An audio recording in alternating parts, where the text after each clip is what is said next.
Ngayong hapon mga lods. So yan, hapon na.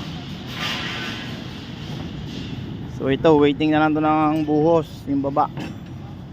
Phase 2, second floor. Yan.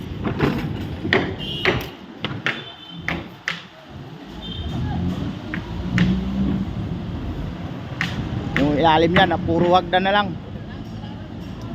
Hagdan na tinayuan ng building. Tragis na yun, 3 hagdanan sa ilalim. Yun yung bubuhusan, yung ibabaw. At ito naman yung inuumpisa na naman. So pinatigilan ko to nung nakarang araw dahil pinapull blast ko dun sa kabila. So yan, may mga slab na naman. Ito yung aming zone 1. Ito yung aming foreman Bart, shout out.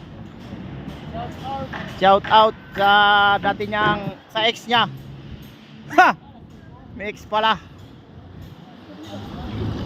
Yan. Yan yung aming zone 1 o phase 1. So mabubuo na naman. Doon, buhos na yun doon.